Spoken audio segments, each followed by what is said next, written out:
tim YouTube bisa dihitung ya 10 detik lagi. Biar langsung masuk ke YouTube.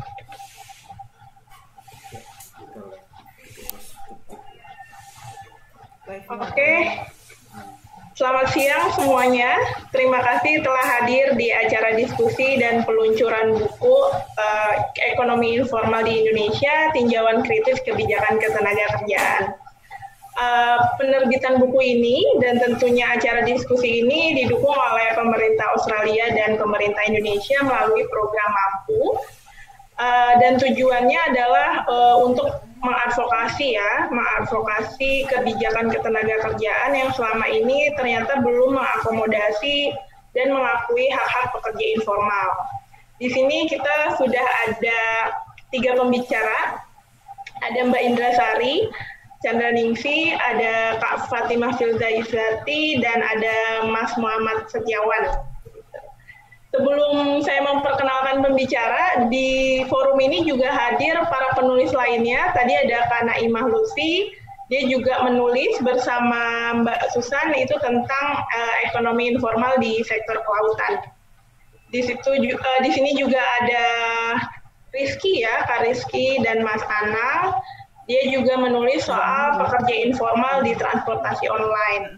Jadi kalau kita bicara soal pekerja informal, ternyata banyak sekali jenis dan bentuk-bentuk pekerjaan di sektor informal, gitu ya. Meskipun Badan Pusat Statistik sendiri mengkategorikan pekerja informal, misalnya dia yang berusaha sendiri dengan buruh tidak tetap, gitu ya, pekerja lepas di pertanian, pekerja bebas di non pertanian dan seterusnya. Di sini kita akan mendiskusikan bahwa ternyata banyak loh bentuk-bentuk kerja informal, apalagi didorong dengan kemajuan teknologi gitu, yang kemudian hubungan antara pekerja dan pemberi kerja menjadi kabur atau menjadi abu-abu gitu. Untuk yang pertama, saya berikan waktu untuk Mbak Indra Sari. Mbak Indra Sari adalah peneliti di AK3. Dia juga adalah staf pengajar di Fakultas Ekonomi Universitas Parahyangan Bandung. Memang fokus penelitiannya dan isunya adalah terkait kerja, hubungan industrial, gitu ya, kerja dan perempuan, dan memang dia sangat fokus di isu ini. Saya berikan waktu sekitar 15 menit untuk Mbak Indra Sari menyampaikan paparannya yang memang ditulis dalam buku ini juga. Silakan, Mbak. Terima kasih banyak, Andi, dan selamat siang dari Bandung untuk seluruh peserta. Boleh diizinkan untuk membagi saya. Sudah, Mbak, sudah bisa, silakan. Belum bisa, tadi udah bisa tapi ini kok nggak bisa ya. Disable participant screen sharing di layar aku.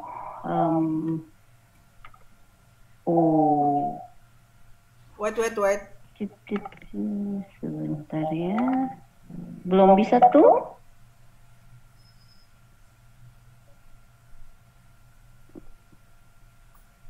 Sudah. Mas Wayan, boleh dibantu? Sudah bisa. Oke, ya, terima kasih banyak. Saya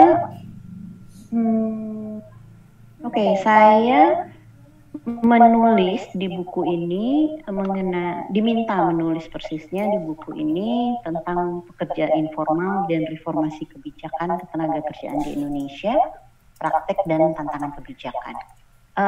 Ini topik yang memang menarik ya, penting dan membutuhkan banyak perhatian ternyata.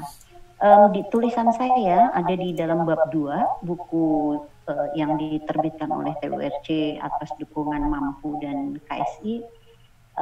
Saya membagi tulisan saya ke dalam 3 bagian. Yang pertama soal kecenderungan arah dan data terbaru soal usaha dan pekerja informal di Indonesia. Kemudian yang kedua membahas soal hubungan kerja yang fleksibel. Yang ketiga kemudian mencoba mengidentifikasi arah kebijakan sebetulnya. Dan yang ditawarkan adalah arah kebijakan untuk perlindungan pekerja informal. L-nya ketinggalan ya. Tentu saja ketika kita bicara soal sektor informal, kita perlu berangkat dari definisi apa sebetulnya yang kita maksud dengan sektor informal. Nah, untuk kebutuhan ini saya mengikuti definisi sektor informal dari BPS. Ada dua kelompok definisi. BPS mengatakan bahwa sektor informal adalah sekelompok unit usaha yang merupakan bagian dari sektor rumah tangga atau yang disebut dengan usaha rumah tangga tidak berbadan hukum. Kemudian kelompok kedua, unit-unit yang terlibat di dalam unit-unit sektor informal tersebut terlibat dalam produksi barang dan jasa untuk tujuan menciptakan lapangan pekerjaan dan pendapatan. Jadi di sini secara definisi memang sudah jelas bahwa sektor informal ini adalah sebuah sektor yang akan menyerap tenaga kerja dan menghasilkan pendapatan. Ketika kita mendefinisikan sektor informal seperti yang BPS lakukan, tentu saja kita melekat dengan itu adalah soal kegiatan informal. Nah, AK3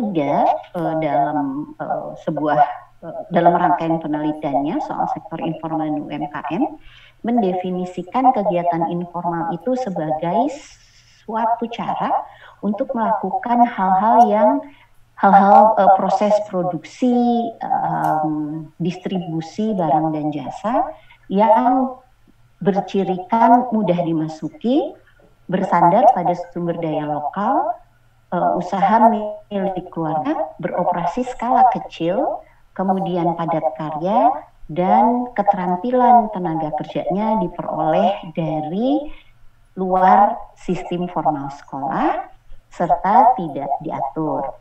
Nah, ciri-ciri ini rupanya konsisten dengan ciri-ciri usaha mikro, kecil, menengah dari aspek mudah dimasuki, dan karena itu menyerap banyak tenaga kerja, terutama ini penting adalah tenaga kerja di lingkungan masyarakat ekonomi kecil di lokasi sekitaran, maksudnya di sekitar di mana UMKM dan sektor informal itu berada. Kemudian jenis teknologinya serta keterampilannya dengan demikian sederhana, dan produknya baik barang maupun jasa itu mengisi pasar lokal.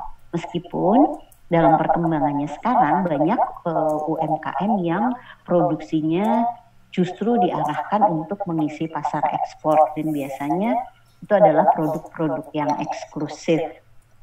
Nah, kalau kemudian kita punya definisinya untuk sektor informal, kemudian juga punya definisi kegiatan informal, lalu kita juga mesti memperhatikan ciri-ciri sektor informal itu apa ya? Nah, ada 3 hal yang kita bisa identifikasi ciri sektor informal itu. Pertama, berkaitan dengan status tenaga kerja yang tidak tetap atau menggunakan pekerja keluarga, dan hubungan pekerja dan pemberi kerjanya lebih diwarnai oleh hubungan kekeluargaan atau hubungan sosial dibandingkan hubungan ketenaga kerjaan dengan perjanjian resmi. Ini saya kira menjadi titik berangkat diskusi kita ya, karena sektor informal itu identik dengan hubungan kekeluargaan dan hubungan sosial dihadapkan dengan hubungan ketenaga kerjaan yang sifatnya formal yang diikat dengan perjanjian resmi.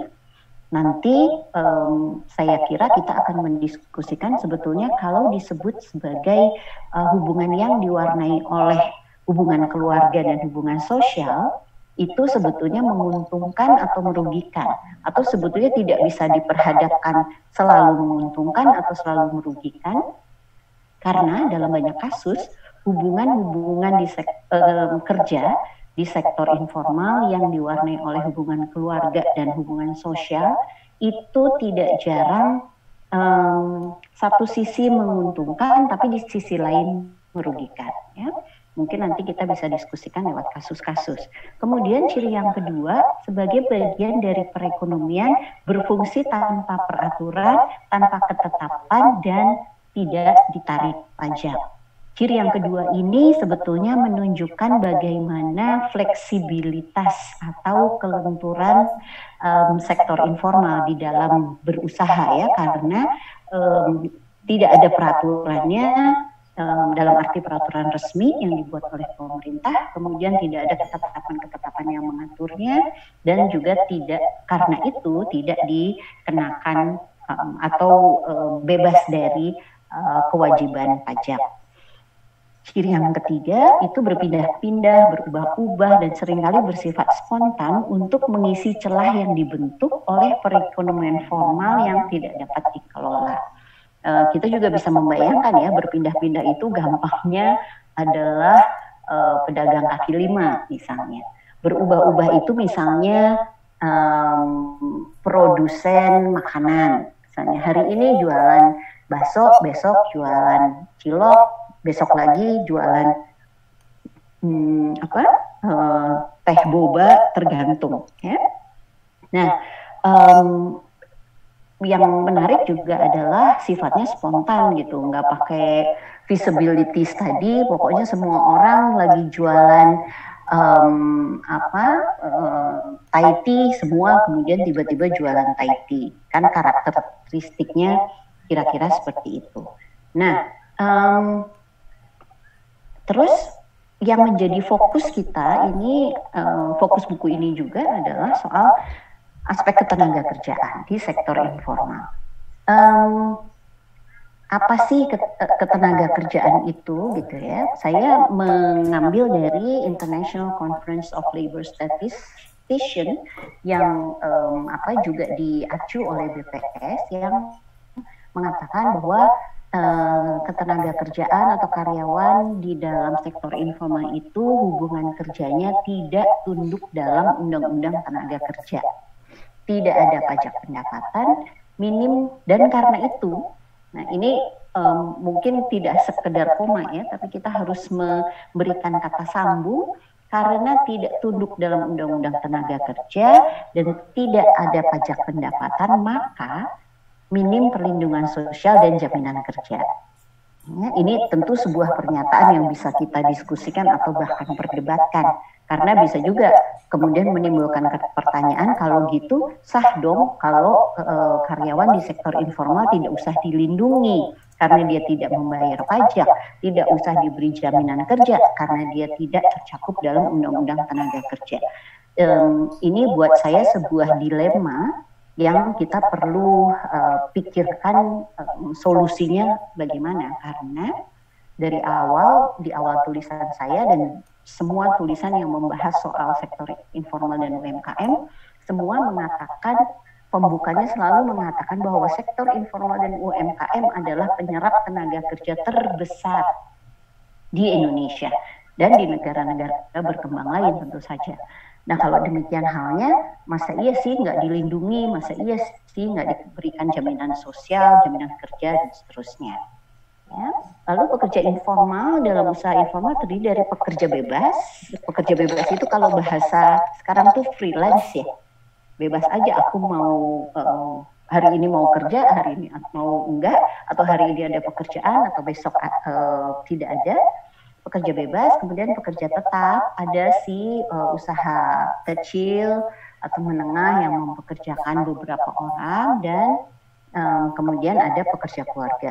Pekerja keluarga biasanya tidak dibayar, itu anak-anaknya kah, atau suaminya kah, atau istrinya kah, dan seterusnya. Aspek lain dari ketenaga kerjaan di sektor formal itu adalah kualitas dan produktivitasnya dianggap rendah atau dikategorikan sebagai tenaga kerja dengan kualitas dan produktivitas yang rendah. Dan karena itu upahnya rendah, apalagi kalau menggunakan tenaga kerja keluarga yang tidak diupah. Lalu hubungan kerjanya fleksibel, itu dikaitkan dengan tadi hubungan kerja yang bebas, tenaga kerja bebas ya, dan posisi tawar tenaga kerjanya rendah. Lalu hubungan kerja dipengaruhi oleh sifat relasi sosial dan sistem sosial di antara para pelaku produksi dan lingkungannya. Dan dalam kaitan itu, relasi buruh dan majikan pada umumnya berbasis kontrak lisan. Jarang sekali di sektor informal itu ada kontrak yang tertulis, makanya disebutnya informal. Yang karena kontraknya lisan cenderung merugikan pihak yang memiliki posisi tawar yang rendah. Aspek lain ini berkaitan dengan soal gender dan perempuan. Martha Chen itu seorang peneliti untuk gender di ketenagakerjaan formal maupun informal mengatakan bahwa di dalam sektor informal itu terdapat segmentasi struktur ketenagakerjaan yang berimplikasi pada pendapatan, dan struktur tersebut berdimensi gender, di mana pekerja perempuan berada di lapisan paling bawah, tentu saja dengan pendapatan yang paling rendah. Saya kira kalau kita membaca pendapat Martha Chen hasil dari penelitiannya, kita juga bisa membayangkan ya, bahwa memang di dalam sektor-sektor inilah kebanyakan perempuan-perempuan berada, dan memang biasanya di dalam kondisi kerja yang rentan. Lalu kalau kita bicara soal informalisasi hubungan kerja di sektor formal, sebetulnya tulisan saya ini merupakan pengembangan atau perkembangan dari tulisan mengenai fleksibilisasi pasar kerja yang saya mulai meneliti dan menulis itu sejak tahun 2010 kalau saya nggak salah, atau malah sebelum itu ya. Artinya fenomena ini mulai menjadi perhatian saya sejak tahun segituan lah ya. Nah, itu dipicu oleh Undang-Undang Ketenagakerjaan nomor 13 tahun 2003 yang memang melegalkan fleksibilisasi. Nah, dalam kaitan itu maka ada dua isu ketika kita bicara soal informalisasi hubungan kerja di sektor formal, karena yang pertama fleksibilisasi ini dibawa dan diadopsi ke dalam usaha-usaha besar, usaha-usaha raksasa yang menerapkan hubungan kerja yang dianggap lebih lentur karena fleksibilisasi itu kami ada rekan saya Hari Nugroho, dosen sosiologi UI. Kami bersama-sama pernah menulis beberapa tulisan tentang ini. Kami mengidentifikasi bahwa fleksibilisasi ini adalah sebuah usaha untuk mengubah pasar kerja yang kaku, yang ditandai oleh tunjangan pengangguran yang tinggi, atau pemberian tunjangan yang terlalu generous, atau membatasi majikan untuk merekrut dan melepas tenaga kerja, aturan jam kerja yang terlalu kaku, kompensasi lembur yang terlalu tinggi, regulasi yang ketat tentang kesehatan dan keselamatan kerja, dan pengaruh serikat yang terlalu besar dalam perlindungan buruh. Fleksibilisasi hubungan kerja itu intinya ditujukan untuk membuang semua hal ini tadi yang saya sebutkan. Itu karena hal-hal ini bagi para pemilik modal dianggap sangat menghambat keleluasaan, kelincahan, kelenturan usaha di dalam menghadapi turbulensi ekonomi atau krisis ekonomi atau naik turunnya kegiatan-kegiatan ekonomi akibat bermacam-macam hal. Saat ini, karena kita ada di dalam sebuah pandemi yang menyebabkan krisis, maka dorongan untuk menjadi lebih fleksibel dan mengurangi hal-hal yang dianggap menghambat itu menjadi semakin tinggi. Ya. Ini juga jadi diskusi tersendiri. Nah, yang kedua, selain fleksibilisasi yang hendak menghilangkan segala hambatan beroperasinya modal, itu ada informalisasi ini menimbulkan tiga hal. Yang pertama adalah ketidakpastian, ketidakamanan, dan kesenjangan. Dua orang sosiolog dari universitasnya aku lupa, tapi ini orang-orang Amerika, Calabert dan Fallas mengatakan bahwa uncertainty, insecurity, dan inequality itu tidak hanya ada di dunia kerja, tetapi dia merambat ke berbagai aspek kehidupan yang lain dan menyangkut kesehatan mental dan fisik pekerja dan keluarganya, kemudian juga merambat ke soal pembentukan keluarga. Karena makin tidak certain, maka seorang pekerja, ini ilustrasinya saja, kemudian mikir-mikir, aku bisa nggak ya nikah gitu ya, nanti kalau aku nikah aku bisa nggak ya menghidupi keluargaku, terus nanti kalau aku punya anak bisa nggak ya anakku ini ku biayai dengan baik gitu. Juga kemudian punya dampak, ini seperti efek domino terhadap kehidupan sosial, juga soal pendidikan. Pendidikanku ini nanti akan menghasilkan, akan membawaku ke pekerjaan-pekerjaan yang macam apa gitu. Jadi ada efek domino sebetulnya dari informalisasi hubungan kerja. Terus gimana nih gitu ya, karena sebetulnya ini adalah situasi yang kita hadapi, tapi tidak hanya di Indonesia, di berbagai negara menghadapi situasi yang sama. Tetapi di dalam kesempatan ini khusus untuk situasi di Indonesia, kalau kita bicara soal kebijakan ketenagakerjaan, maka arah kebijakannya tidak lain adalah perlindungan terhadap pekerja. Mengapa? Karena makin kemari kita makin melihat betapa fasilitas pemerintah untuk investasi, untuk pengusaha itu sangat besar, dan di antara fasilitas-fasilitas yang diberikan itu menyangkut soal makin fleksibelnya hubungan kerja, dan fasilitas bagi pengusaha itu membawa implikasi negatif terhadap perlindungan dan kesejahteraan pekerja. Nah, karena itu arah kebijakan perlindungannya setidaknya ada 1, 2, 3, 4, 5. Yang pertama, kalau kita kaitkan lagi dengan soal sektor informal dan UMKM, itu yang sangat diperlukan adalah konsolidasi data nasional. Berapa sih sebetulnya jumlah orang Indonesia yang bekerja di sektor informal? Angka pekerja di sektor informal ini sepengamatan saya hampir nggak berubah ya secara persentase gitu, 70-30 atau 80-20 gitu ya. Tapi kita ternyata punya kelemahan di soal data. Siapa saja, berapa, di mana saja, rincian berdasarkan sektor, berdasarkan gender, berdasarkan tingkat pendidikan, dan seterusnya. Kemudian yang kedua adalah melihat atau mengusahakan jenis dan metode pelatihan yang memang menjadi kebutuhan bagi pelaku sektor informal.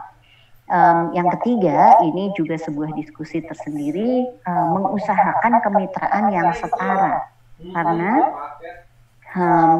kemitraan-kemitraan yang ada dari berbagai studi yang sudah dilakukan itu sebetulnya kemitraan semu, bukan kemitraan yang sesungguhnya, karena per definisi kemitraan itu mengandung pemahaman atau pengertian kesetaraan di antara pihak-pihak yang bermitra. Kemudian yang keempat adalah membatasi adopsi informalisasi di sektor formal. Artinya hubungan-hubungan kerja yang informal yang diterapkan di sektor formal itu perlu dibatasi agar tidak membawa efek negatif terhadap kualitas kerja di sektor formal. Argumen saya adalah ketika kita membuat dikotomi sektor formal dan informal, di mana sektor formal itu diasumsikan atau didefinisikan sebagai sektor yang terlindungi, maka keterlindungan itu harus dipertahankan. Kalau informalisasi itu masuk ke dalam sektor formal, maka keunggulan sebagai sektor formal itu menjadi hilang. Lalu mengusahakan perlindungan pekerja secara lebih berkualitas, dalam arti dalam hal ini kita juga bicara soal law enforcement atau penegakan hukum ya, agar hak-hak pekerja itu memang betul-betul diberikan. Lalu yang terakhir adalah perluasan jaminan sosial untuk pekerja informal. Saya mengakhiri presentasi saya di sini. Saya mohon maaf harus pindah forum sebentar. Saya sudah minta izin ke Andi. Nanti kalau ada masanya waktu diskusi, saya akan masuk lagi. Terima kasih banyak. Selamat siang. Ya, terima kasih Mbak Indasari. Dipersilahkan untuk pindah forum sebentar dan diharapkan bisa kembali lagi nanti di sesi tanya jawab ya. Oke. Menarik sekali tadi paparan dari Mbak Indasari soal definisi dan bagaimana kebijakan ketenagakerjaan di Indonesia ternyata belum mengakomodasi perlindungan pekerja informal karena tadi ada keterbatasan data, kemudian definisinya juga yang terbatas, dan ini menarik untuk dilanjutkan oleh Kak Filza gitu ya. Tadi bicara soal fleksibilisasi. Kak Filza ini adalah peneliti di Pusat Penelitian Politik LIPI. Dia juga anggota Serikat Pekerja Industri Kreatif Indonesia atau disingkat sindikasi. Dan dalam buku ini dan dalam sesi diskusi ini, Kak Filza akan bicara soal fleksibilisasi dan eksploitasi atau dia singkat sebagai flexploitation ya. Dan bagaimana sih ternyata pekerja informal ini merambah di industri kreatif yang tadi disinggung oleh Mbak Indasari juga, dan juga konsep-konsep soal gig economy. Aku akan share untuk Kak Filza sebentar.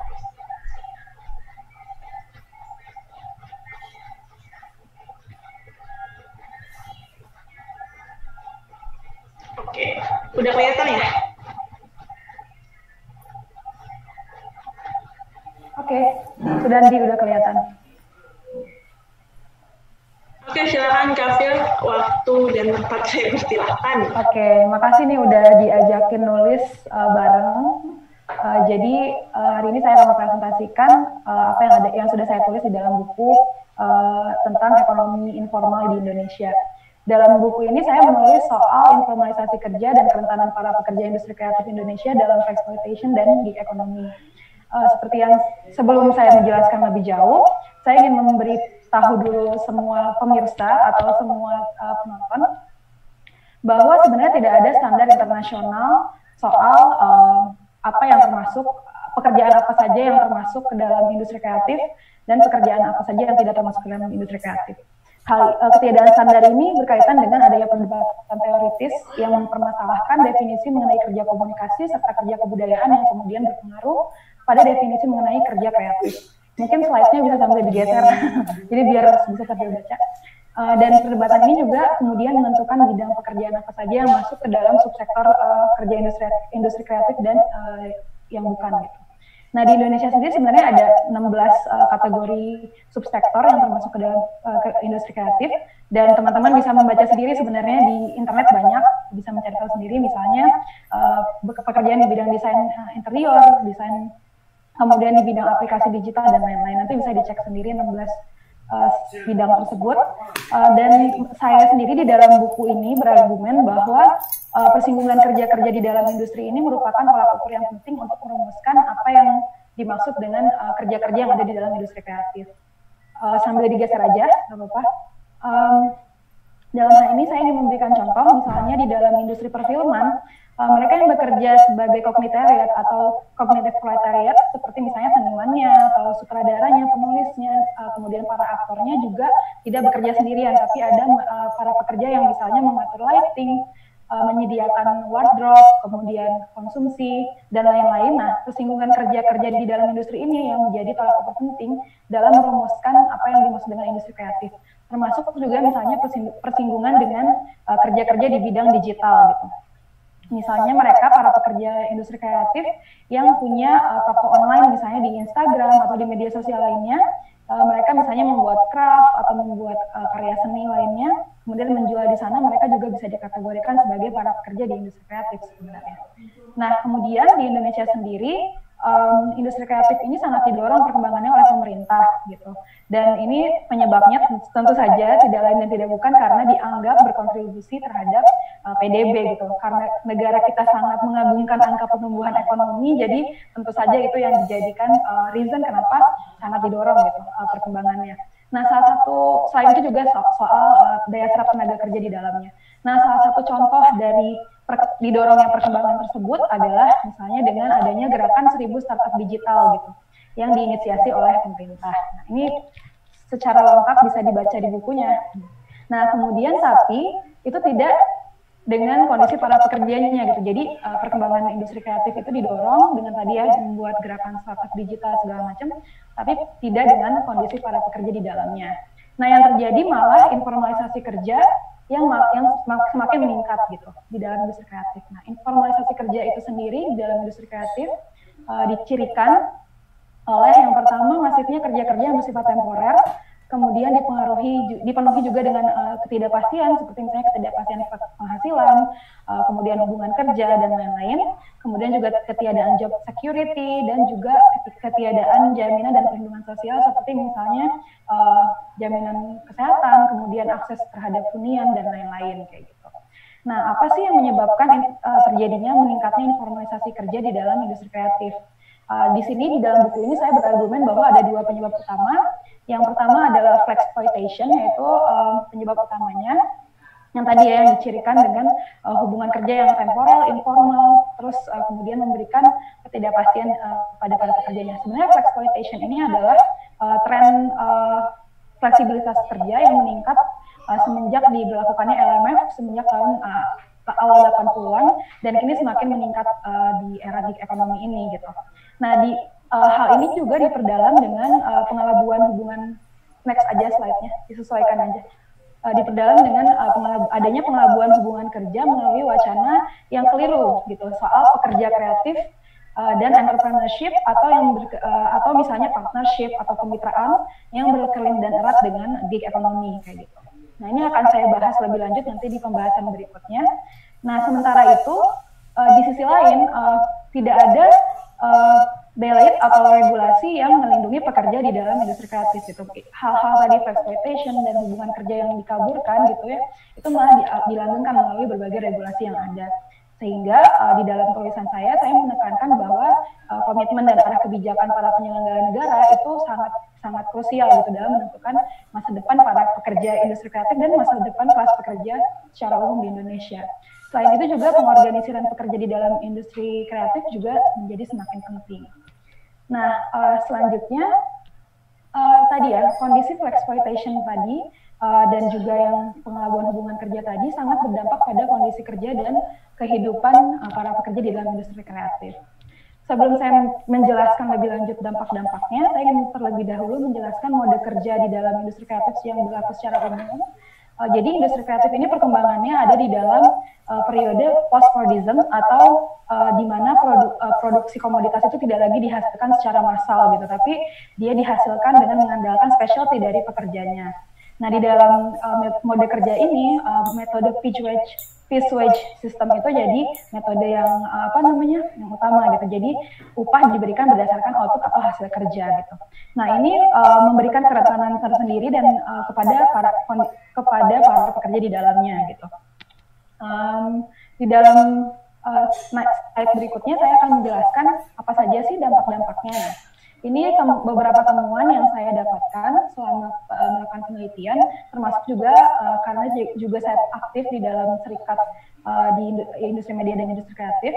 Yang pertama adalah overwork atau kerja berlebihan, itu selalu dianggap sebagai passion atau dedikasi dari seorang pekerja gitu. Jadi kalau di dalam industri kreatif, overwork itu selalu dilazimkan sebagai bagian dari passion pekerja gitu. Jadi kalau misalnya bekerja lebih dari 8 jam gitu, itu dinormalisasi gitu sebagai ya itu kan passion kamu gitu segala macam. Jadi praktik ini sangat dominan gitu di dalam industri kreatif.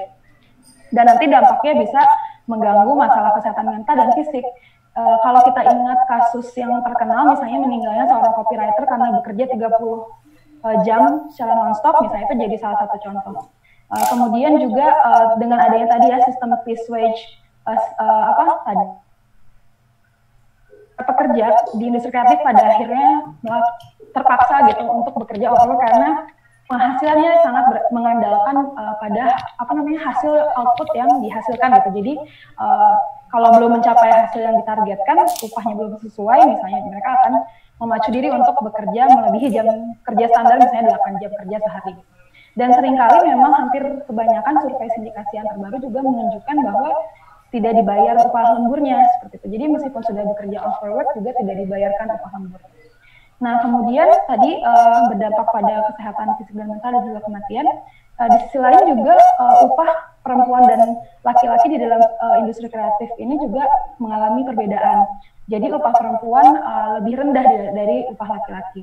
Nah, untuk besarannya teman-teman semua bisa membaca di dalam bukunya saya sebutkan di situ. Dan ada indikasi adanya feminisasi kerja di dalam industri kreatif ini. Nah, kemudian nomor 5 itu adanya penangguhan upah dan pembatalan proyek secara tiba-tiba. Ini sering kali terjadi, terutama misalnya terhadap para pekerja yang berstatus kerja lepas atau freelancer. Dan yang terakhir tadi ya masalah kesehatan mental dan fisik yang sangat sering kali diabaikan di dalam industri kreatif. Berikutnya soal otonomi kerja juga menjadi permasalahan di dalam yang dialami oleh para pekerja industri kreatif. Silakan slide berikutnya. Jadi para pekerja industri kreatif dalam derajat tertentu bisa berkarya atau bekerja sesuai dengan nilai-nilai yang mereka yakini gitu. Misalnya desainer atau pekerja perfilman atau dan lain-lain, mereka bisa melakukan itu gitu.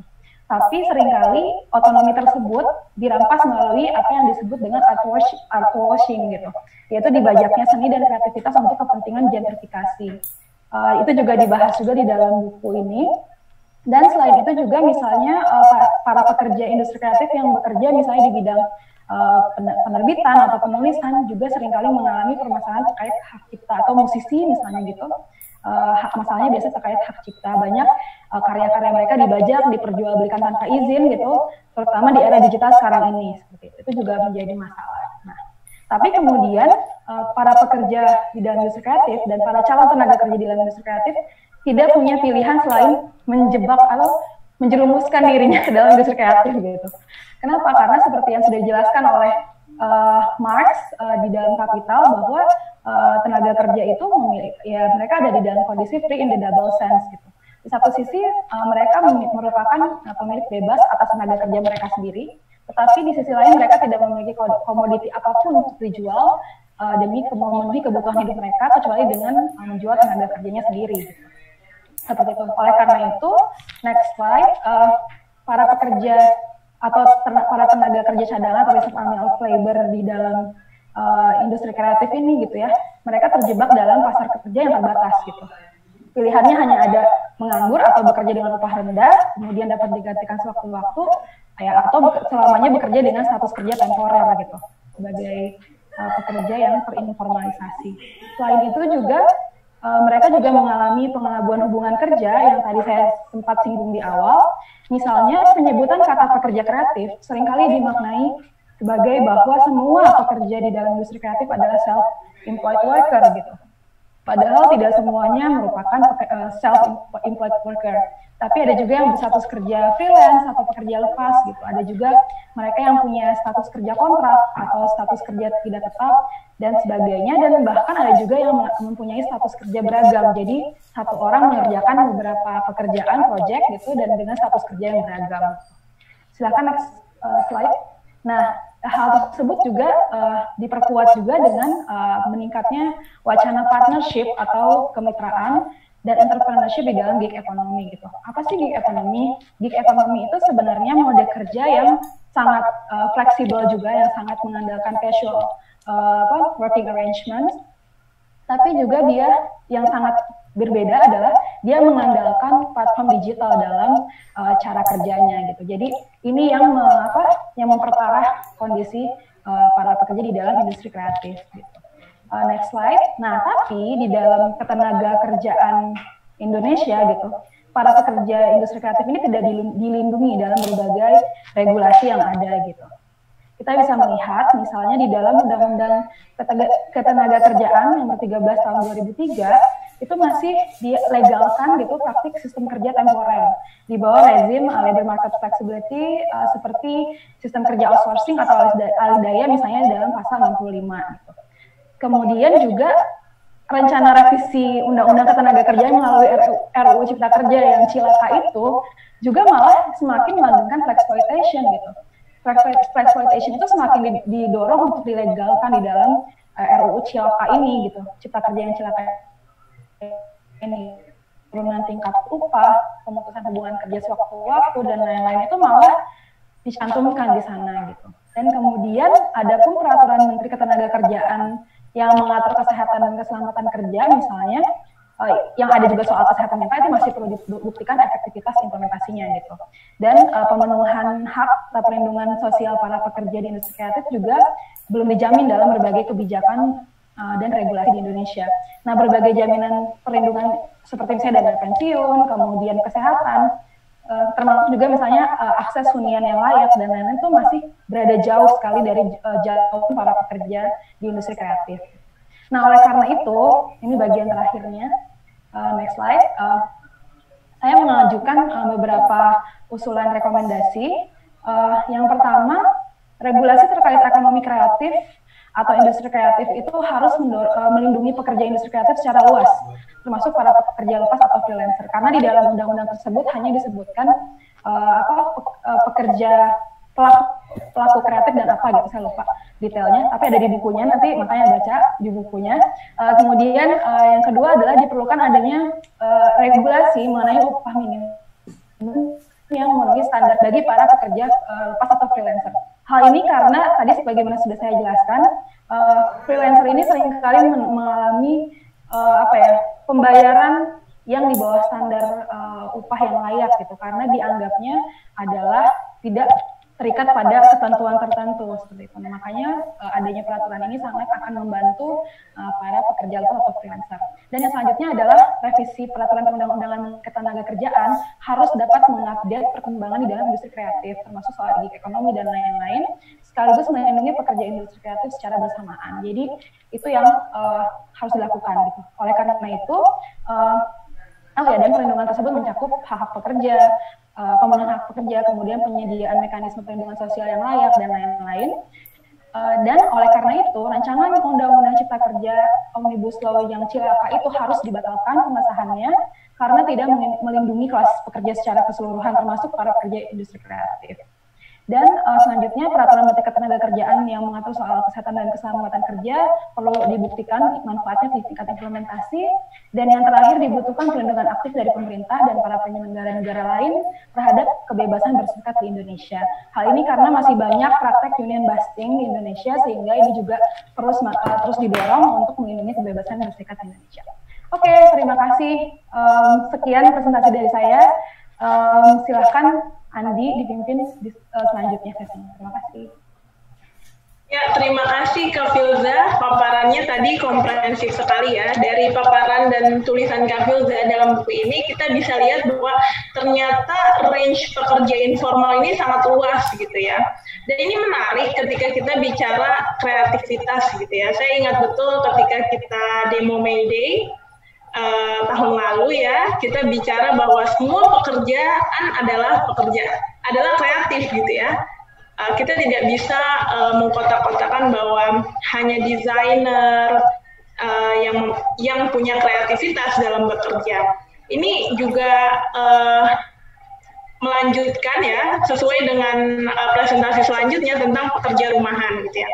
Selama ini kan pekerja rumahan yang mengandalkan tangan bekerja dalam rumah gitu, itu dianggap ya unskilled worker gitu ya. Mereka tidak punya skill, mereka tidak punya kreativitas dalam bekerja gitu ya. Sehingga mereka dibayar murah, jauh dari perlindungan sosial gitu ya. Dan model fleksibilitas kerja ini juga masih berlanjut hingga hari ini gitu ya. Sekarang saya ingin ke Mas Wawan ya, Mas Wawan dari Divisi Informal TWRC. Mas Wawan akan menjelaskan sebetulnya lebih jauh lagi apa sih advokasi yang sudah dilakukan TWRC untuk pekerja rumahan gitu ya. Sebagai bagian dari mendorong adanya reformasi kebijakan ketenagakerjaan di Indonesia. Silakan Mas Wawan sebentar.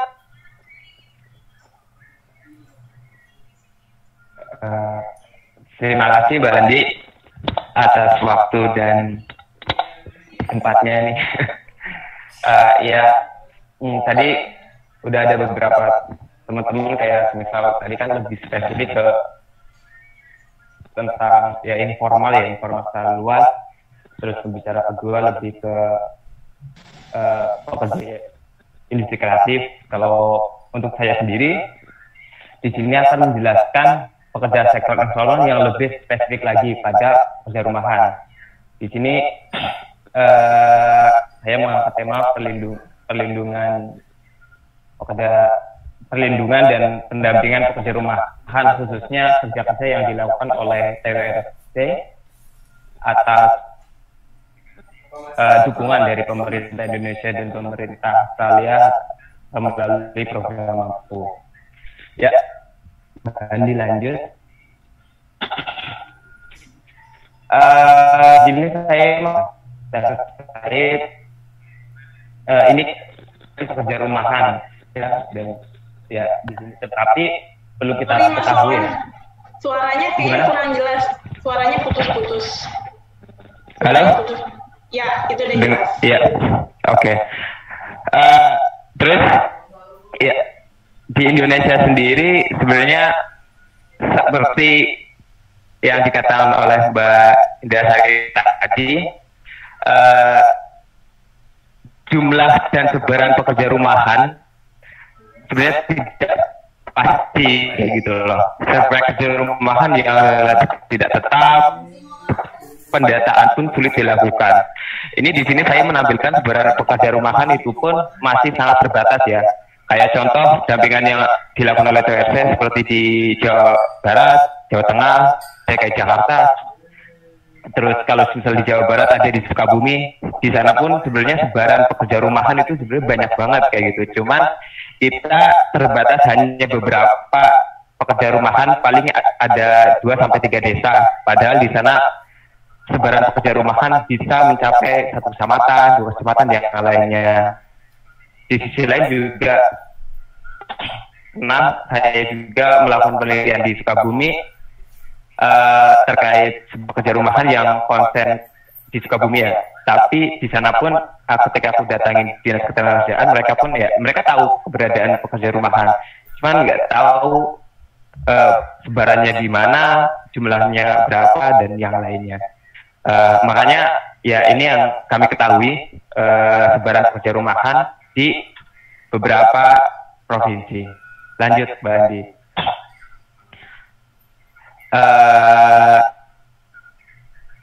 Kemudian keberadaan pekerja rumahan juga tersebar di berbagai sektor.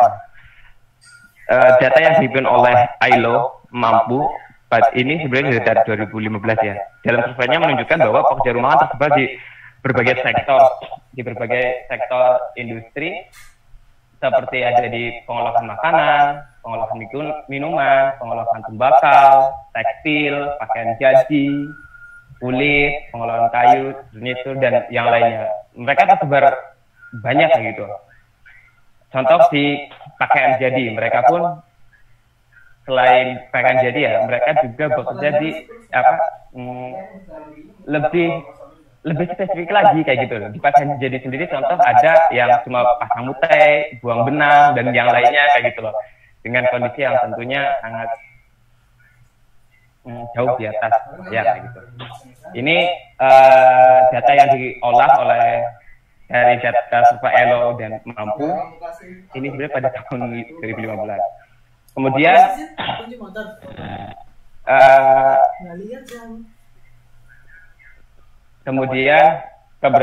meski demikian kondisi pekerjaan masih jauh dari kata layak ya.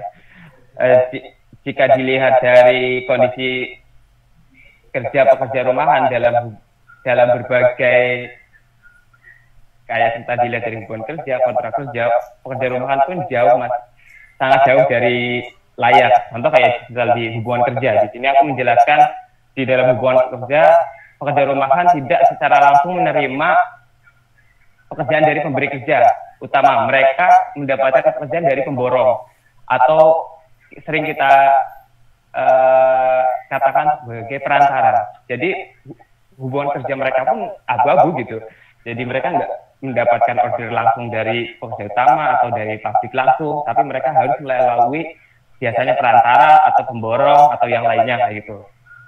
Kemudian kontrak kerja juga tidak ada kontrak kerja yang jelas dan tertulis. Perjanjian kerja bersifat lisan. Jadi banyak ditemukan khususnya teman-teman TWRC sering menemukan mereka ya hanya kamu mau kerja ini enggak, misal di Sukabumi kamu mau enggak mengerjakan membuang mutai atau membuang benang kayak gitu, memasang mutai atau memasang benang, ya udah gitu aja, nggak ada perjanjian kerja yang bersifat tertulis, nggak ada gitu, cuma bersifat lisan. Kemudian jenis pekerjaan mereka musiman dan tidak menentu. Misalnya para pekerja rumahan bisa melakukan pekerjaan menjahit pada periode waktu tertentu. Bahkan mereka yang ditarget juga. Misal mereka hanya beberapa hari, misal mengerjakan ini nanti hanya waktunya seminggu. Setelah seminggu ya udah nanti nggak tahu kapan lagi ada order. Contoh kayak misal, apalagi di COVID ini ya mereka akan sampai nggak ada order sama sekali. Terus sewa pengupahan mereka dibayar persatuan produksi, tidak ada kesepakatan, yang ada hanya penawaran. Ya tawar-menawar harga kayak gitu. Terus karakteristik pekerja K3 juga tidak disediakan alat pelindungan diri. Bahkan ya K3 nggak ada ya. Bahkan mereka harus menyediakan berbagai alat-alat kerjanya sendiri kayak gitu loh. Misal mereka harus menyediakan rumah, bahkan misal kayak jarum yang putus mereka harus menyediakan sendiri dengan yang lainnya kayak gitu loh. Apalagi K3 kayak gitu. Terus hukum ketenagakerjaan jelas tidak ada. Kemudian penyelesaian masalah kerja, tidak ada mekanisme penyelesaian masalah kerja di sini ya seperti yang tadi dijelaskan di atas, kayak ya mereka nggak ada hubungan kerja sekali. Kemudian pekerja rumahan tidak memiliki kedudukan hukum yang selain tadi, pekerja rumahan di Indonesia juga tidak memiliki kedudukan hukum yang jelas dalam undang-undang maupun perundang-undangan yang berlaku. Kompleksitas rantai sebagaimana yang dimaksud dalam Undang-Undang Nomor 13 tentang ketenagakerjaan, dalam konteks ketenagakerjaan, terutama dalam kerangka regulasi Undang-Undang Nomor 13 tahun 2003 tentang ketenagakerjaan, di mana undang-undang ini mengganti istilah majikan yang sebelumnya tercantum dalam Undang-Undang Kerja Nomor 12 tahun 1948 dengan istilah pengusaha dan bukan menggunakan istilah pemberi kerja dalam mendefinisikan hubungan kerja. Hal ini mengakibatkan konsekuensi dari model regulasi ini secara sementara dapat ditafsirkan telah membagi dua ranah status hubungan kerja, yaitu pekerja formal dan informal. Kalau di sini pekerja rumahan masuk ke informal ya. Kalau di pekerja formal kita bisa didefinisikan dengan pekerja yang memiliki hubungan kerja dengan pengusaha, sedangkan pekerja informal adalah pekerja yang bekerja di luar hubungan kerja. Konsekuensinya dari aturan undang-undang ini ada di mana kalau pekerja formal lebih mendapatkan akses perlindungan ya, kayak misal mereka terlindungi dalam skema hukum normatif mulai dari tingkat upah, hak cuti, hak lembur, jaminan sosial, dan yang lainnya. termasuk akan tetapi kalau misal di sektor sebaliknya, di sektor informal mereka berada di luar hubungan kerja berdasarkan regulasi, tidak memiliki hak dan akses yang sama. Mereka tentu nasibnya jauh lebih lebih menderita dibandingkan pekerja di sektor informal. Kemudian juga meskipun ya belum masih di terus, kemudian padahal pekerja rumahan telah diakui dalam konvensi ILO 177 tahun 1996 tentang pekerja rumahan. Konvensi tersebut mendefinisikan pekerja rumahan sebagai seseorang yang bekerja di rumahnya atau di lokasi yang lain yang dipilihnya selain tempat pemberi kerja. Meski demikian, hingga saat ini Indonesia belum menandatangani maupun meratifikasi konvensi ILO 177 tahun 1996 tentang pekerja rumahan, sehingga pekerja rumahan di Indonesia tidak memiliki kedudukan hukum yang jelas dalam undang-undang maupun perundang-undang yang berlaku. Oleh karena itu,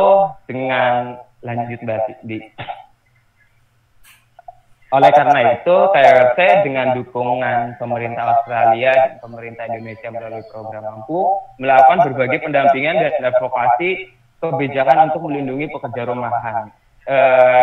Di dalam slide aku hanya menjelaskan, ya memberikan contoh kecil ya, tapi sebenarnya banyak sih aktivitas kayak pendampingan yang dilakukan oleh teman-teman TWRC. Kayak contoh di Jakarta Tangerang kita dalam proses pendampingan kita membuat kayak pembentukan koperasi, terus pelatihan pemetaan produk, pelatihan hidroponik, akses bantuan sosial dan yang lainnya. Kalau selain itu juga kita misal di pelatihan pemetaan produk, kayak contoh di Tangerang kita mengidentifikasi nih kira-kira produk apa yang mungkin bisa dijual oleh pekerja rumahan daripada mereka, karena pekerja rumahan kan secara upah itu sangat rendah. Jadi kita perlu adanya kreativitas dalam pendampingan supaya nasib pekerja rumahan ya secara kelayakan pendapatan setiap harinya lebih meningkat. Akhirnya kita TWRC melakukan pelatihan pemetaan produk dan yang lainnya. Saya misal di Tangerang tadi contoh pembuatan kue, terus menjahit dan yang lainnya, nanti kita bantu jualan atau bantu promosi atau pelatihan promosi, pelatihan pemetaan dan lainnya untuk mendorong supaya ekonomi pekerja rumahan lebih meningkat. Kemudian juga di Sukabumi kita juga hal yang sama, pembentukan koperasi, pemetaan produk makanan, akses bantuan ke pemerintah, desa atau kabupaten, Cirebon. Kalau Cirebon kita fokus ke rotan, di sana pekerja rumahannya di sektor furnitur, produknya yaitu rotan. Misalkan kalau misal di Cirebon koperasinya udah jalan sekarang dan hari ini sedang mengakses dana bantuan ke kementerian, siapa tahu dapat. Kayak gitu. Kemudian Solo dan Sukoharjo juga sedang melakukan pembentukan koperasi dengan harapan ketika dibangunnya koperasi ini pekerja rumahan mampu secara kolektif meningkatkan pendapatan pekerja rumahan. Kemudian selain pendampingan, TWRC juga lanjut Bandi. Kemudian juga TWRC melakukan advokasi kebijakan.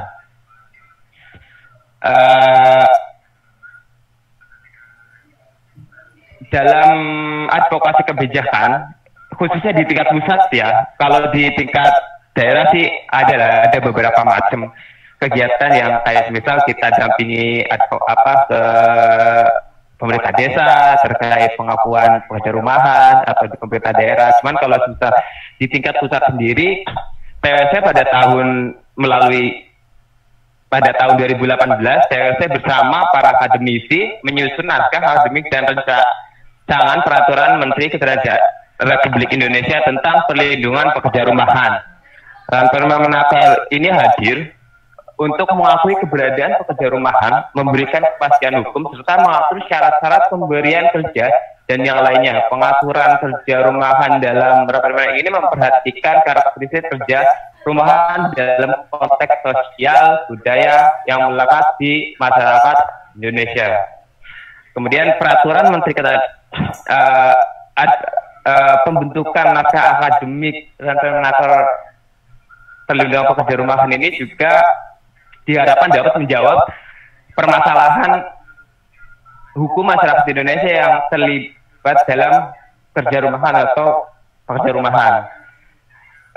Adapun tujuan dari penyusunan naskah akademik dari rancangan peraturan Menteri Ketenagakerjaan Republik Indonesia tentang perlindungan pekerja rumahan ini ada beberapa sih.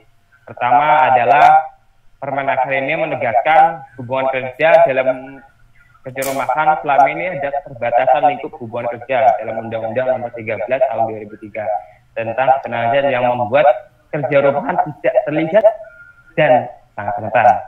Kedua, Peraturan Menteri Ketenagakerjaan tentang Pelindungan Pekerja Rumahan akan memberikan dampak nyata kepada setiap pemangku kepentingan dalam sistem kerja rumahan, yakni pemerintah, pengusaha, dan pekerja rumahan. Ketiga, pembentukan Peraturan Menteri Ketenagakerjaan tentang Pelindungan Pekerja akan menjawab permasalahan hukum yang dihadapi oleh pemangku kepentingan dalam sistem kerja rumahan. Maka dari itu penting sekali rancangan Peraturan Menteri Ketenagakerjaan Republik Indonesia tentang Pelindungan Pekerja Rumahan segera disahkan. Dalam prosesnya, tahun 2018 kita sudah mensubmit mengirimkan Permenaker ini ke pemerintah atau ke Kementerian Ketenagakerjaan, dan tahun 2019 Kemenaker Kemenaker pernah mengatakan kayak gini pada tahun 2019. Kemenaker mengatakan bahwa naskah akademik ini sebenarnya bisa menjadi salah satu embrio dasar peraturan pekerja informal. Namun prosesnya sampai sekarang belum selesai. Tetapi justru pemerintah mengeluarkan produk undang-undang yang baru, yaitu Omnibus Law RUU Cipta Kerja, yang mana RUU ini juga masih menjadi perdebatan ya di banyak di media massa, oleh akademisi, oleh serikat buruh, oleh yang lainnya gitu loh. Jadi itu makanya masih sangat berat nih kalau misal advokasi ini bisa terimplementasikan, tapi kita masih tetap konsisten untuk advokasi kebijakan ini dengan harapan ya semoga bisa disahkan perlindungan Permenaker pelindungan pekerja rumahan ini. Paling itu aja sih Mbak Andi. Terima kasih dari saya. Kalau ada pertanyaan nanti dilanjut. Oke. Ya, terima kasih Mas Wawan atas paparannya. Menarik sekali ya bahwa sebetulnya ada juga bentuk kerja kreatif, bisa kita katakan demikian, yang kondisinya para pekerjanya masih sangat rentan gitu ya. Kemudian dia dari kelas sosial yang kita tahu kebanyakan adalah lulusan SD, SMP, dan dia tersebar di pedesaan-pedesaan di Indonesia gitu ya. Tapi seperti yang tadi dibilang Mbak Indasari, justru fleksibilisasi kerja ini dikuasai oleh tadi perusahaan-perusahaan besar gitu ya. Ini sudah ada pertanyaan-pertanyaan, tapi sebelum ada Kak Naimah juga, dia salah satu penulis di buku ini. Tapi sebelum ke pertanyaannya, saya ingin memantik satu diskusi lagi gitu. Untuk karena Mbak Indasari belum masuk di sini, mungkin untuk Kak Filza dan Mas Wawan ya. Ini pertanyaan yang umum ditanyakan oleh banyak orang. Ketika kita bicara soal kebijakan untuk sektor informal, apakah yang diinginkan adalah formalisasi kerja? Jadi para pekerja ini kita formalkan, atau justru kita biarkan dia informal tapi melahirkan kebijakan yang secara khusus mengakomodasi keragaman dan konteks kerja informal itu sendiri. Singkat aja mungkin ada komentar atau pandangannya. Siapa dulu nih? Mbak Filza dulu aja. Oke.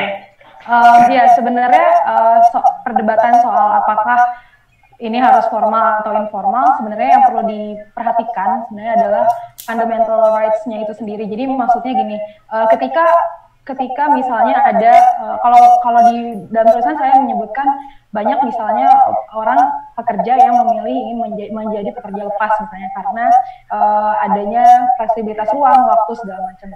Ketika hal itu dimungkinkan gitu untuk dipilih, maka tentu formalisasi kerja gitu ya menjadi lebih formal gitu. Itu kan artinya sangat arbitrer gitu. Nah, jadi kalau saya berposisi sebenarnya lebih kepada adanya hubungan kerja yang jelas gitu yang pertama. Jadi yang tidak casual, yang tidak fleksibel. Jadi flexible working arrangement itu yang sangat mensyaratkan ketidakpastian, kemudian ketiadaan jaminan perlindungan job security dan lain-lain itu sebaiknya dihilangkan gitu. Dalam arti ketika misalnya bentuknya lebih mengakomodir kebebasan pekerja untuk menentukan waktu kerja sendiri, yang mana itu misalnya freelance atau lebih fleksibel, tapi misalnya dijamin perlindungan sosialnya, maka menurut saya ya tidak masalah gitu. Selama memang itu yang dikehendaki oleh para pekerja itu sendiri gitu. Nah, saat ini sebenarnya kami sendiri di sindikasi, saya dan beberapa teman saya di tim riset sindikasi sedang melakukan penelitian soal ini juga gitu. Dan berdasarkan penelitian nanti kami akan juga melakukan analisis soal hal ini gitu. Tapi balik lagi yang perlu ditekankan adalah bahwa hubungan kerja yang tidak eksploitatif gitu, baik itu formal, informal dan lain-lain, itu yang perlu di highlight gitu. Karena hubungan kerja yang formal pun misalnya hubungan kerja yang ada kontrak kerja yang jelas dan lain-lain itu belum tentu kan menjamin pemenuhan hak-hak dasar dan perlindungan sosial pada para pekerja gitu. Nah, apalagi yang informal misalnya yang tidak ada kontrak kerja yang jelas dan lain-lain. Jadi soal apakah harus diubah menjadi formal semua kemudian atau dibiarkan saja, tentu perlu ada riset mendalamnya, dan salah satu riset yang sedang saya lakukan bersama teman-teman saya di tim riset sindikasi juga akan salah satunya membahas persoalan itu. Jadi tunggu launchingnya di akhir tahun, sekalian promosi nih gitu. Iya, nggak apa-apa. Oke, menurut Mas Owen gimana?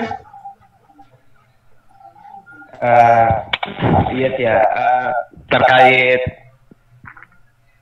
aturan untuk pekerja, kalau aku sih lebih spesifik ke pekerja rumahan ya, dan kebetulan juga kita sudah pernah mencoba,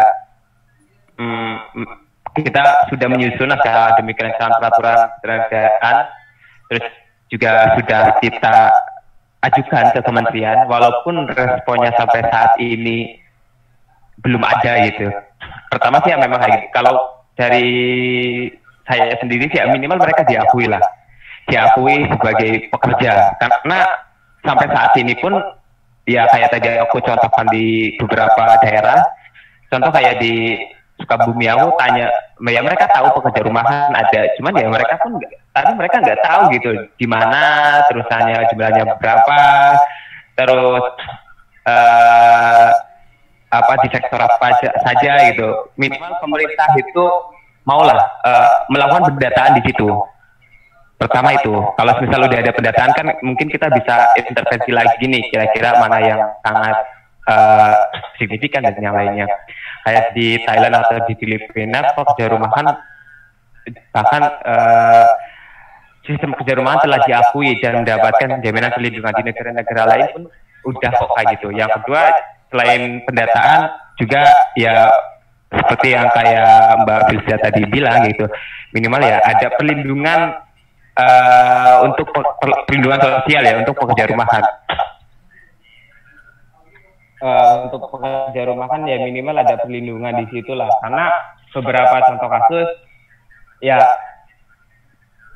mereka pun kesulitan, kayak misal bahkan ya mereka nggak punya BPJS, mereka nggak punya BPJS ketenagakerjaan, walaupun mereka pernah mencoba mendaftarkan BPJS ketenagakerjaan ya, dan sendiri itu pun mereka kesusahan kayak gitu loh. Makanya sangat kalau menurut saya ya itu ya minimal banget pemerintah ya maulah melakukan pendataan. Yang kedua, memberikan perlindungan sosial terhadap pekerja rumahan. Itu sih. Ya semoga bisa lah. Oke, makasih Mas Owen. Kita masuk ke Q&A session ya. Di sini udah ada banyak pertanyaan sebetulnya. Yang pertama ini pertanyaan dari Kak Naimah Tholib. Dia PhD student di Australian National University ya, Kak Nai. Salah satu penulis buku ini juga. Dia nanya untuk Kak Filza, apakah sudah ada trade union untuk pekerja sektor kreatif? Tadi Kak Filza udah jelasin, udah ada namanya sindikasi. Mungkin bisa dijawab soal sejauh mana pengaruhnya sindikasi terhadap posisi kuasa atau daya tawar pekerja informal. Silakan Kak Phil. Oke, udah ya. Iya, jadi Nay, ini teman lamaku di FISIP. Jadi untuk serikat pekerja di industri kreatif, setidaknya ada sindikasi misalnya, tapi asosiasi-asosiasi profesi itu banyak banget. Misalnya asosiasi profesi desainer dan lain-lain. Cuma yang membedakan union, serikat dengan asosiasi kan soal apakah dia bisa membantu pemenuhan hak-hak para pekerja di dalamnya gitu. Nah, kalau dari sindikasi sendiri sebenarnya pertanyaannya adalah menjawab pertanyaan itu adalah tentu saja berpengaruh, sangat berpengaruh gitu. Sudah banyak kemenangan-kemenangan advokasi yang dilakukan oleh sindikasi. Nanti akan ada publikasinya, ditunggu aja. Dan juga di tahun lalu kami membuat misalnya pedoman kontrak kerja untuk para freelancer misalnya. Itu juga bisa dijadikan sebagai rujukan bagi para pekerja lepas atau freelancer untuk mengadvokasi diri mereka di depan pemberi kerja misalnya gitu, atau pengusaha yang mempekerjakan mereka kayak gitu. Jadi banyak yang dilakukan, dan juga selain itu kami juga melakukan misalnya riset untuk mendorong kebijakan yang lebih berpihak pada para pekerja di dalam industri kreatif. Jadi jawabannya tentu saja mempengaruhi posisi pekerja di dalam industri kreatif, dalam hal ini terutama para pekerja lepas atau freelancer gitu, karena dengan berserikat jadi semakin kuat daya tawarnya di hadapan pemberi kerja gitu. Ketika misalnya para pekerja sebelum berserikat gitu, para pekerja freelancer, para pekerja lepas atau freelancer itu misalnya kebanyakan tidak punya kontrak kerja atau tidak tahu caranya membuat kontrak kerja gitu, atau bahkan tidak menganggap bahwa kontrak kerja adalah suatu hal yang penting gitu.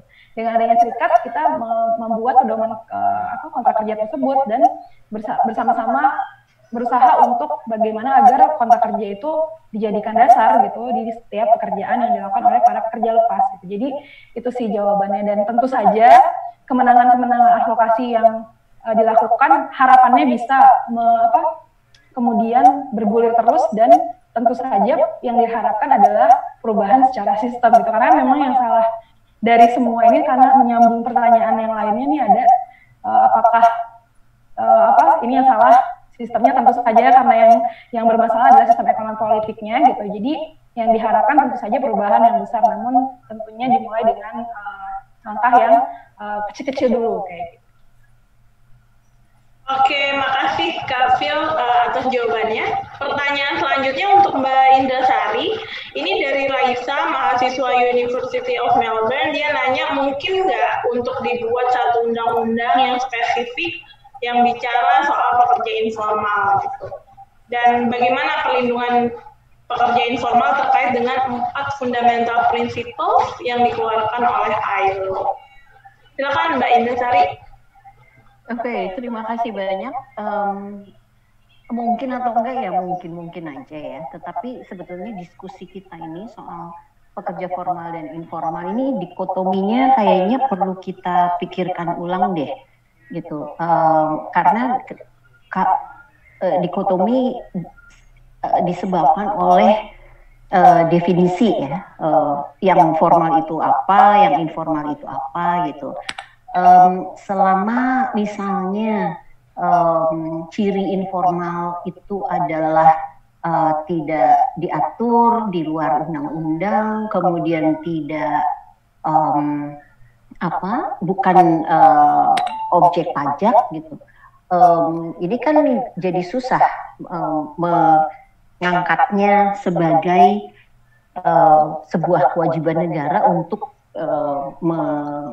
melindungi ya gitu. Jadi saya lebih berpikir kalau kewajiban negara adalah melindungi seluruh warga negaranya, itu sudah amanat konstitusi kita gitu. Tapi ketika sudah ada dikotomi formal dan informal, jadi banyak hal yang harus difikirkan gitu. Apakah kemudian kita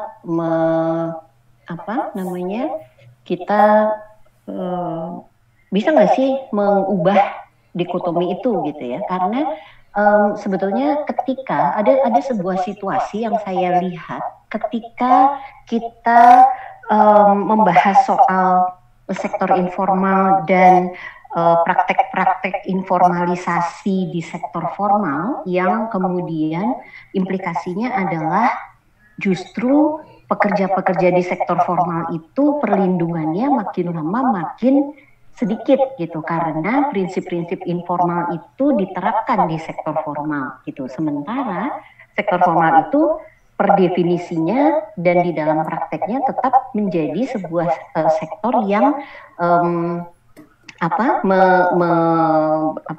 harus mengikuti aturan-aturan pemerintah. Itu satu situasinya. Tapi situasi yang lain sebetulnya ada bukan tren tapi ada semacam mazhab ya yang mengatakan bahwa bahkan sampai sekarang Kementerian UKM juga masih menganut itu gitu, mengatakan bahwa satu-satunya cara yang akan bisa melindungi pekerja informal adalah membuat mereka formal gitu. Ini juga menarik ya gitu, ketika informalisasi menjadi tren besar gitu, dan kalau kita kaitkan dengan klaster ketenagakerjaan di RUU Cipta Kerja itu kan gejala informalisasinya kuat sekali. Setidaknya kalau kita lihat bagaimana kontrak dan outsourcing itu dibebaskan gitu ya, itu adalah tanda-tanda kita memasuki hubungan kerja informal di dalam sektor formal gitu. Nah jadi ini mungkin diskusinya agak panjang ya, saya juga ingin dapat input dari kawan-kawan yang terutama sedang studi gitu ya, perkembangan teoritiknya, konsepnya, paradigmanya gitu ya, melihat soal dikotomi formal dan informal itu bagaimana gitu. Karena saya agak curiga, saya belum punya referensi untuk mendukung kecurigaan saya gitu, bahwa pernyataan bahwa untuk meningkatkan kondisi pekerja atau usaha di sektor informal itu adalah dengan formalisasi gitu. Dan Bank Dunia kan juga masih memegang pernyataan ini ya gitu. Jadi saya kira sih sepanjang definisinya nggak berubah gitu, akan menjadi pekerjaan kita untuk mencoba mungkin nggak ya bikin perlindungan, undang-undang perlindungan pekerja informal gitu, karena jadi nggak cocok gitu rasanya. Kalau misalnya kita sandingkan dengan undang-undang pekerja migran gitu, undang-undang pekerja migran ya bisa aja gitu, tapi ini kan pekerja migran yang disalurkan lewat penyalur-penyalur yang formal gitu ya, kemudian juga terdaftar gitu. Nah informal ini persoalannya tidak terdaftar karena itu dia informal gitu lah. Maksudnya saya lebih ingin mendapatkan input justru gitu ya. Bagaimana nih di hari kini ketika informalisasi digencarkan di sektor formal satu sisi, tapi tren pembangunannya masih tetap agar sektor informal itu lebih terjamin, maka dia harus diformalisasi gitu. Ini sebuah kayak apa ya istilahnya. Pokoknya ini menarik banget nih diskusinya gitu. Tapi satu hal adalah bahwa memang perlu dilindungi gitu. Tapi pertanyaan undang-undang perlindungan pekerja informal itu sebetulnya bagi saya sendiri sebuah pertanyaan yang sangat menggelitik ya, ketika mereka tidak terregister gimana ya dibikinin undang-undangnya. Mungkin para ahli hukum juga bisa berkontribusi di sini. Begitu, Andi. Ya, terima kasih Mbak Indrasari. Selanjutnya saya mau ke Kak Filda. Ini ada pertanyaan dari Noval dari Cimahi katanya. Dia ingin bertanya, karena menurut dia dalam banyak kasus, kegiatan ekonomi informal ini bergantung pada sistem patron, seperti adanya preman, tengkulak, satpol PP, dan hubungan-hubungan lainnya gitu ya. Dan hubungan mereka itu nggak hanya secara kegiatan ekonomi aja, tapi non ekonomi juga, karena ada urusan keluarga, pendidikan anak, rumah tangga, gitu. Baik secara positif dan negatif. Nah, pandangan Kak Filda terkait ini seperti apa? Karena saya ingat di bukunya Kak Filda itu kan bicara soal aktor non politik ya, yang ikut terlibat di kegiatan serikat buruh kalau nggak salah. Silakan Kak. Ya, terima kasih. Jadi ini soal yang juga sangat penting. Sebenarnya keterlibatan aktor-aktor lain yang bukan hanya misalnya buruh, pengusaha gitu, ada di semua sektor gitu. Sebagai contoh misalnya di dalam buku saya terdahulu saya juga memberikan ilustrasi soal misalnya bagaimana perlawanan para buruh di Tangerang dalam melawan sistem kerja kontrak outsourcing. Itu mereka menghadapi bukan hanya pengusaha tapi juga militer, kemudian juga polisi dan termasuk preman-preman di sana gitu. Nah, begitu pula dengan di yang pertanyaan dari Novel tadi soal di sektor informal mereka melibatkan banyak pihak lain gitu. Oleh karena itu menurut saya dalam menganalisis permasalahan mengenai ketenaga kerjaan gitu di Indonesia, memang analisisnya harus sekomprehensif mungkin mencakup itu, dengan cara memakai pisau analisis ekonomi politik yang tepat gitu. Dan sebagaimana juga saya telah sebutkan sebelumnya di presentasi, ketika kita misalnya melihat adanya tren formalisasi kerja gitu, sebenarnya kan yang jadi persoalan utama adalah ini kan kita seringkali melupakan bagaimana sih sebenarnya kondisi kerja di dalam sektor tersebut itu seperti apa gitu. Dan ketika kita sudah mengetahui kondisi kerjanya seperti apa, dari situ kita bisa beranjak ini harus diubah seperti apa. Nah, riset-riset soal yang mengungkapkan kondisi kerja di Indonesia di berbagai sektor, di berbagai bidang itu yang perlu diperbanyak gitu. Jadi menurutku dengan adanya banyak riset dan pembacaan yang lebih lengkap, kita akan bisa tahu bagaimana, misalnya pertanyaan tadi kan bagaimana membuat kebijakannya atau harus bagaimana direspon. Kita bisa tahu bagaimana harus merespon itu gitu. Karena misalnya seperti contoh kasus gitu, seperti misalnya banyaknya pekerja rumahan putting out yang di dalam putting out system gitu, yang mereka mengalami kerugian secara lingkungan, misalnya lingkungan mereka tercemar dan lain-lain gitu. Terus kemudian ada juga yang pekerja rumahan yang mereka bekerja sebagai pekerja rumah tangga biasa gitu. Banyak kondisi-kondisi yang seperti itu juga perlu lebih didalami risetnya dan lain-lain, sehingga kondisi politik yang spesifik tadi, yang banyak tadi, itu akan memperkaya cara kita untuk menganalisis lebih lanjut bagaimana menyikapi hal tersebut secara lebih makro kayak gitu. Jadi dengan bisa dibilang kan studi-studi tentang perburuhan, tentang kondisi kerja di Indonesia itu kan masih belum terlalu prominent gitu, masih cenderung di undermine gitu di dalam dunia akademik misalnya gitu. Oleh karena itu studi-studi yang mikro-mikro tadi, yang dianggap mikro tadi gitu ya, yang lebih spesifik tadi sebenarnya perlu diperbanyak, dan ketika sudah banyak gitu akan lebih mudah lagi untuk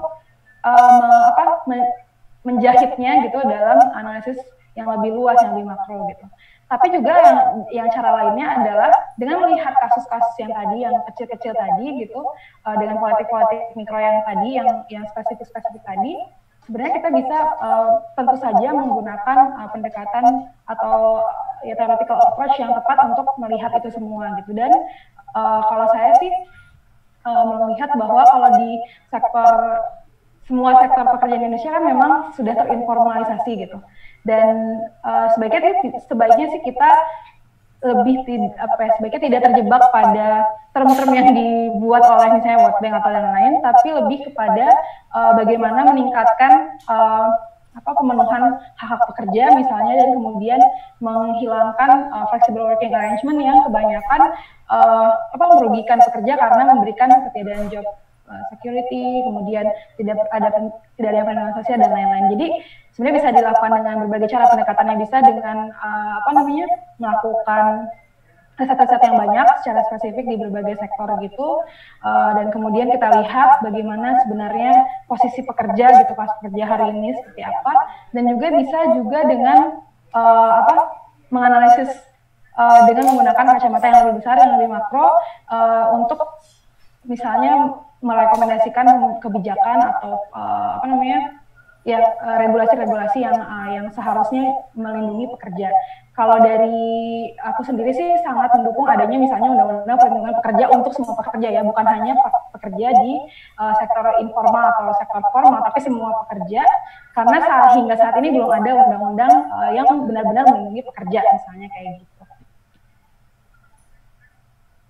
Ya, makasih Kak Filza. Ini ada pertanyaan menarik nih dari nama akunnya sih XQWTZ ya.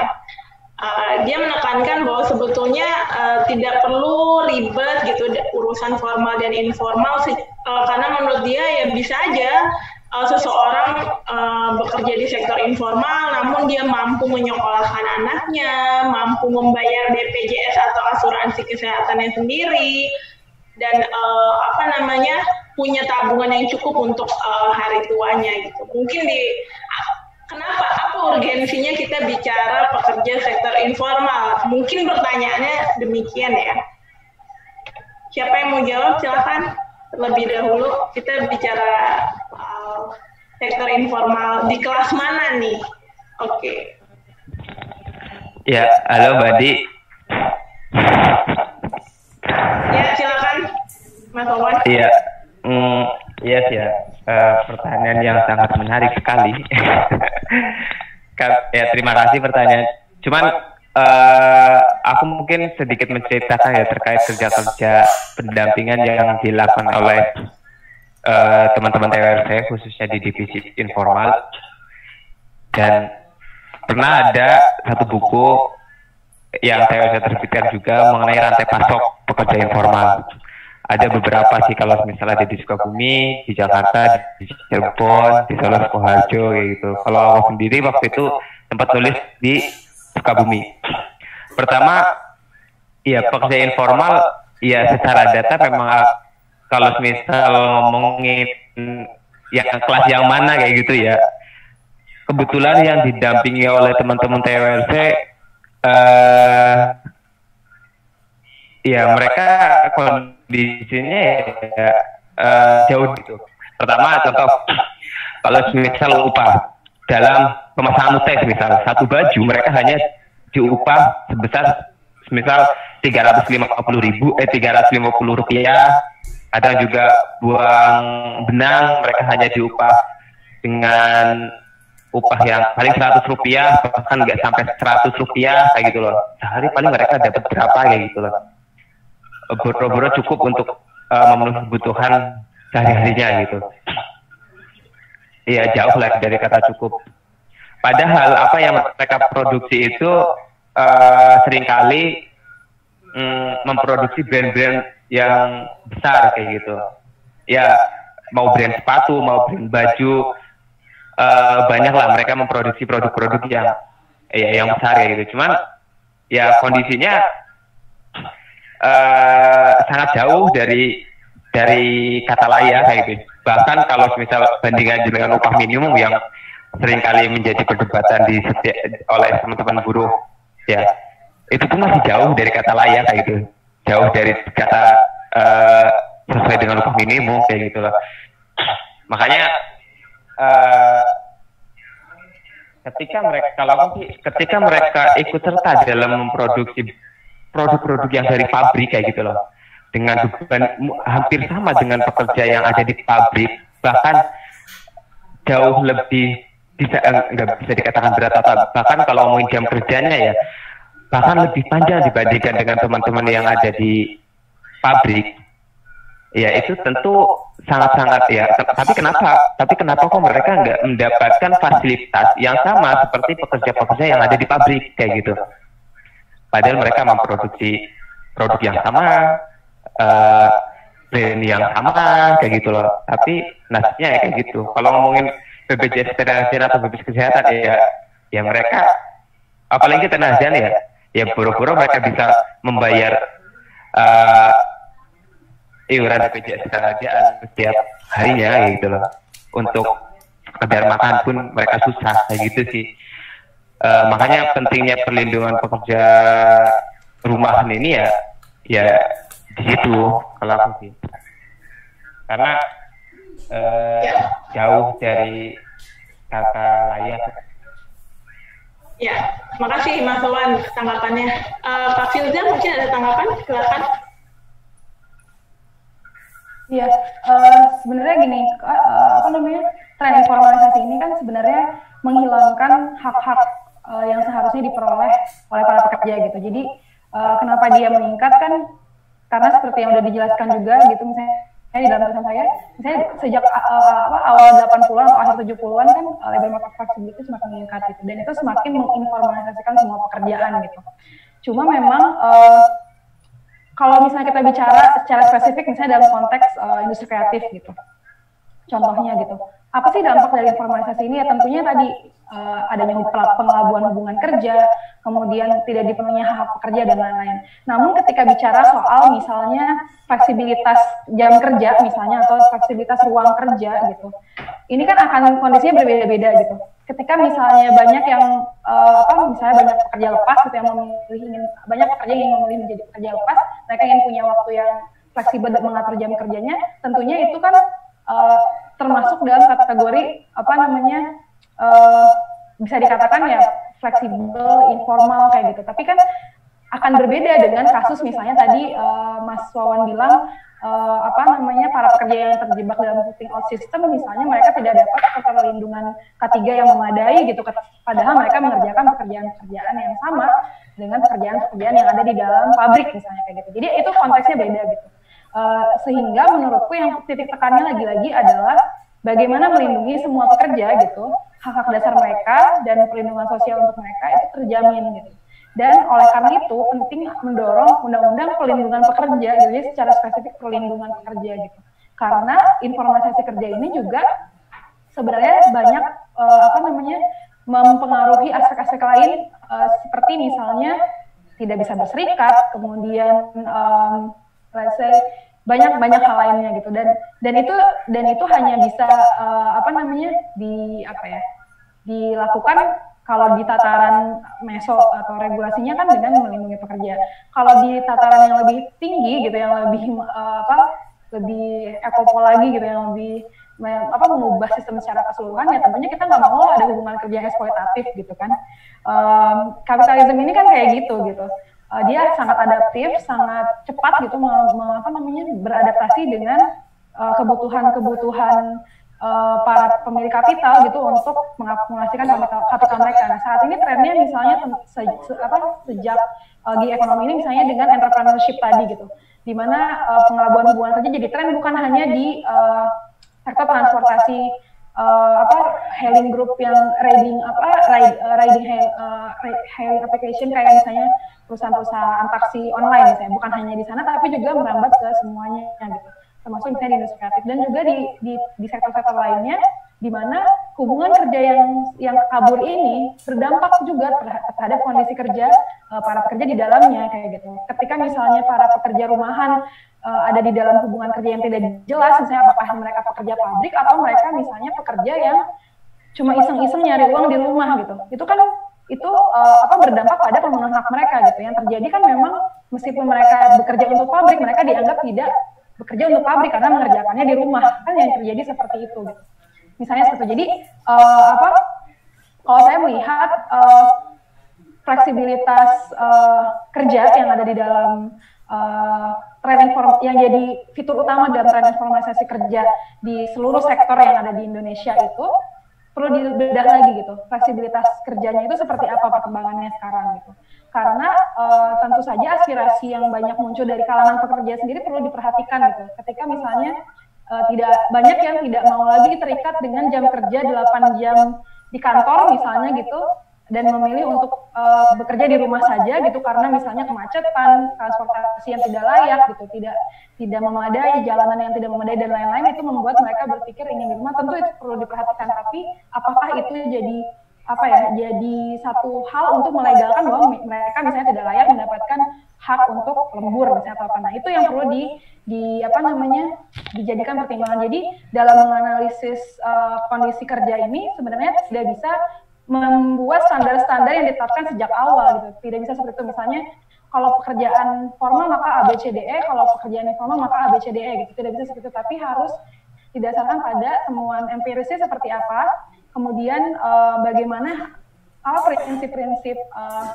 pemenuhan hak-hak mereka sebagai pekerja, perlindungan sebagai pekerja itu yang dipenuhi gitu. Jadi tidak bisa ditetapkan secara arbitrer sejak awal gitu bahwa harus A agar B gitu, tidak bisa seperti itu. Jadi riset-riset, makanya tadi saya tekankan lagi, riset-riset yang kaya, yang bisa mengungkap bagaimana sih sebenarnya kondisi kerja, rantai kerja atau ekosistem kerja di dalam sebuah sektor itu bekerja itu seperti apa, itu sangat penting untuk kemudian kita bisa melihat sebaiknya seperti apa gitu. Karena kalau misalnya di generalisasi misalnya, ya udah berarti sebaiknya seluruh pekerja itu sistemnya begini gitu, A misalnya, itu juga belum tentu applicable buat semuanya gitu. Jadi memang perlu, kalau misalnya dalam hal regulasi gitu, perlu regulasi yang bisa melindungi dari berbagai aspek di berbagai sektor gitu. Dan tentunya ada standar-standar minimum, misalnya ada standar upah yang layak, yang sesuai dengan standar hidup layak misalnya di dunia ini seperti apa gitu. Kemudian tentunya harus bisa berserikat misalnya, terus harus mendapatkan perlindungan dan akses terhadap jaminan dan akses terhadap perlindungan sosial gitu, termasuk hari tua dan jaminan hari tua, kesehatan, pendidikan dan sebagainya kayak gitu. Jadi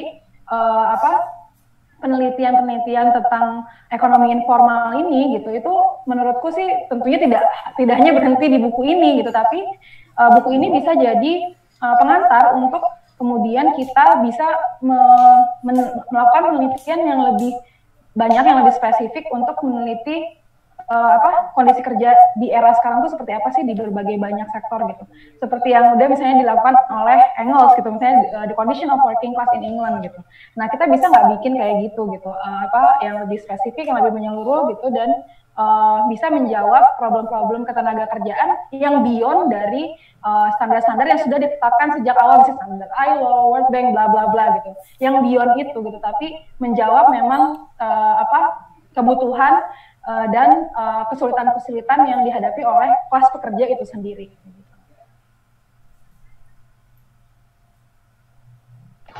Ya, terima kasih Kak Filda, luar biasa sekali responnya. Semoga bisa menjawab pertanyaan teman-teman. Saya ingin sedikit menambahkan ya, karena juga kebetulan berkontribusi juga riset soal pekerja rumahan dalam buku ini. Jadi ada sebuah tawaran ya, 4 strategi sebetulnya untuk membentuk kebijakan bagi pekerja rumahan gitu ya. Dan ini sudah dilakukan di beberapa negara. Misalnya strategi pertama itu pekerja rumahan gitu, ini dimasukkan statusnya sebagai karyawan gitu ya, sejauh dia mempunyai kontrak kerja dan hubungan kerja yang jelas gitu ya.